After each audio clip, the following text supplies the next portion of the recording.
What's up? This is your boy Nathan, and make sure you check out my interview on Amarudontv.com.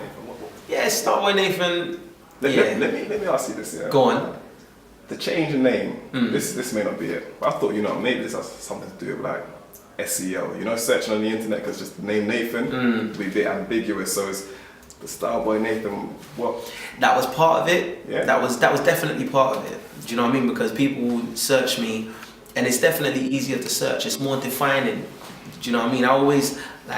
I like keeping it real and just being actually myself and not having just like a different name. So I always wanted to be like Nathan, but it's more just a little bit like as I said, I described it as a little bit of fun. Do you know what I'm saying? Like when my mum, I used to like perform in front of my family and that. She used to say, yeah, StarBoy time, like back in the days when I was younger. So it's just a little bit of fun.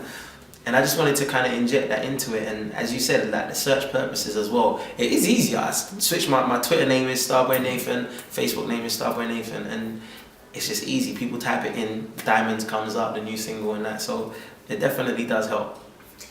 Now we're talking about the new single Diamonds. Yeah. You say it's like a bit like a metaphor that we describe. Yeah. So tell us a bit more about that. With Diamonds, the single Diamonds, yeah, like the diamonds itself, diamonds on your neck is definitely a metaphor for saying, you'll do anything for the person that you love. Do you know what I'm saying? Whether it's putting diamonds on your neck or whether it's giving your jacket to the person that you love when they're cold, do you know what I'm saying? Or just whatever they need. And it's not about money. It's not about, and I say that in the song, the cars and the clothes, they don't matter. It's not about that, do you know what I'm saying? It's really just about describing that love for a person. Now, a lot of people probably don't realize this is like your second album that was coming out with, because it feels like it feels like such a wait since coming to my room as a masterpiece. Yeah, masterpiece, Do Without My Love, like that, those songs. I know what you mean. So what? Because obviously we all know, or most people in the business know, there's always political situations. What held back the album, or what happened in that time where you thought it didn't get probably the push from the market it deserved? My first album. Yeah. With Masterpiece, we was basically trying to grasp how to do it independently. Me and my manager, we always I signed my first professional major record deal when I was 17, and we released one single, Coming to My Room, and then we parted ways with the record company. And since then, we decided that we wanted to do it independently. That's the best way to be in control of the releases and the music and all of that stuff. And for the most part, that is the hardest way to do it. It's so difficult. So there was a lot of things that kind of hindered us because we were basically learning, do you know what I'm saying? And then with the industry, it was just a difficult time as well, being an R&B artist from the UK. So there was a lot of things. There was a lot of things, but with this album, the difference is we know the scene has grown so much. First and foremost, the scene has grown enough. And the team we've got now is just proper set. Do you know what I'm saying? I've never been so happy with a team, and it's the most important thing. And the album as well, I've grown as enough, so much on this new album as well. So there's so many things that make this time around just so much more better, so much better. You got Swizz Beats on the album, right? Yeah. You gotta tell me how you got Swizz Beats, and was it cheap? It wasn't, it couldn't have been cheap. Well, do you know what it was?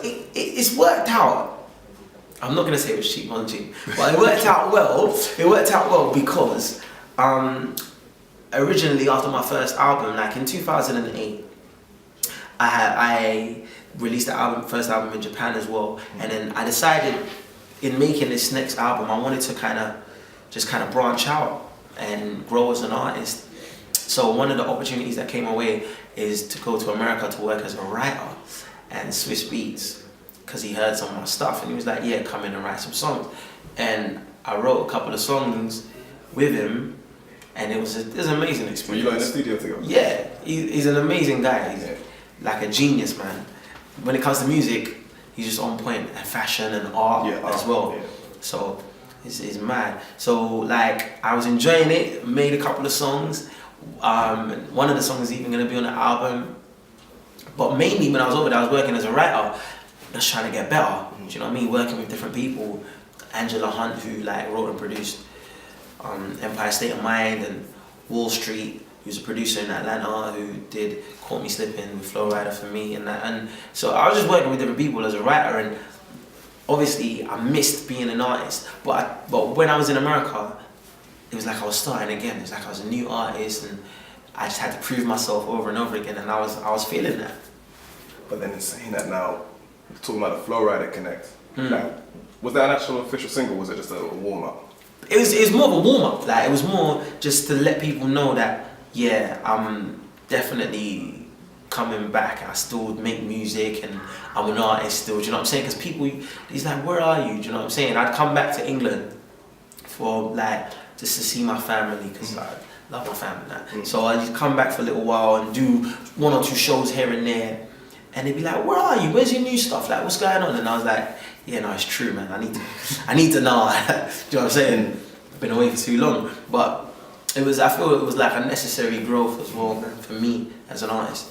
It's good for me. Being on not on the sideline, but you know, seeing how like the scenes develop, the artists in you, I won't say they've been jealousy, but they've been almost envy. You know, you've seen everyone else progressing, and you probably thought that maybe that could have been your spot.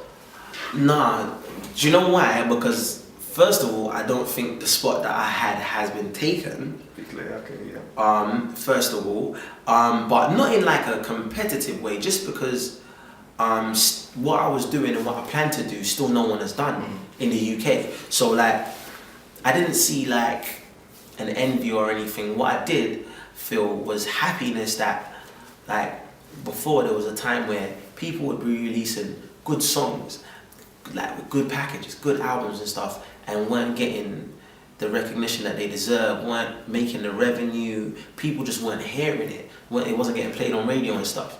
And although that does still happen in the UK, it's cut down so much more now. The scene has grown so much, so whenever I see that, it's encouragement. It's like, oh, this is good now. Now people can release good music and get good, do you know what I mean? That's imperative for the scene, man, and I think we need to build on it.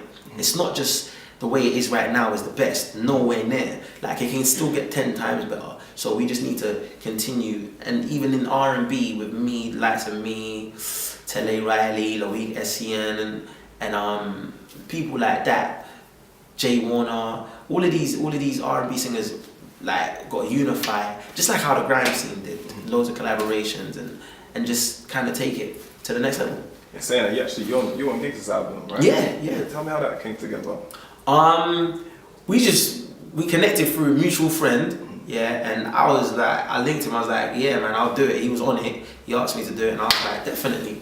I was feeling gigs from the beginning, so I was like, yeah, definitely. He owes me a track actually, so there might be a collaboration on the album because he owes me a feature back. So the album's called 3D, Determination, Dedication, and Desire. Yeah. With that being said, in the time that has gone since the first album, has there been any times when you thought, you know, I'm packing this in? There's been any times when you doubted whether you would actually come back again? There's been times where I thought to myself, I'm not gonna do it, I'm not gonna make it, yeah? But there's never been times where I've wanted to stop trying. Do you know what I'm saying? Like, it was just like sometimes you just get depleted because you're like, I'm trying and I'm not actually gonna get through. Like, I gotta do a different angle, I gotta do something else. Do you know what I'm saying? But I was never ever gonna give up though. I was never gonna give up. And it's like, the reason why I call that album Dedication, Determination, Desire is because those are the 3 things that kept me in it. And like, they're responsible for this new album. Do you know what I'm saying? That's what it is. That's what got me here. So it's like, it's meaningful to me. Do you know what I mean? And we were talking before, like, off camera, about how you have to put out music really quick now. Things have changed. Twitter, everything's to be like real time. How does that change the way you make your music now, having to meet that demand? Do you know what I think? I think it makes music.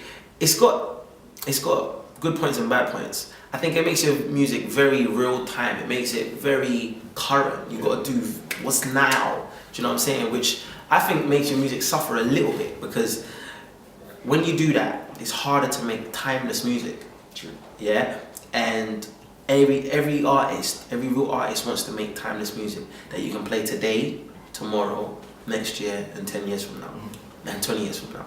That's really the goal. So you got to kind of find a balance between making music that you can make today, mix tomorrow, and play on the radio the day after. You want to do that, and then you want to sell it the week after. Yeah, you want to do that, but you also want it to be timeless. You also want it to be there 10 years from now. So it's all about finding the balance. And a lot of people, they're just focused on making music for now. Yeah, so I can make it today, put it out tomorrow, and sell it the day after. It's like, but can you listen to it in 10 years? So you kind of got to focus on that as well, which is what I'm trying to get. So does that beg the question that it's the radio that's almost dictating to the artist what type of sound? Definitely. It's the radio. It's also the best thing about it is that the fans can also do it as well. They can tell you what they want. You got Twitter, people telling me what type of songs they like of mine. So I'll go into the album and I'll go into the studio and like, I need about 2-3 more songs like that because I know people like it. Do you know what I mean? So it's got, as I said, it's got good points and bad points.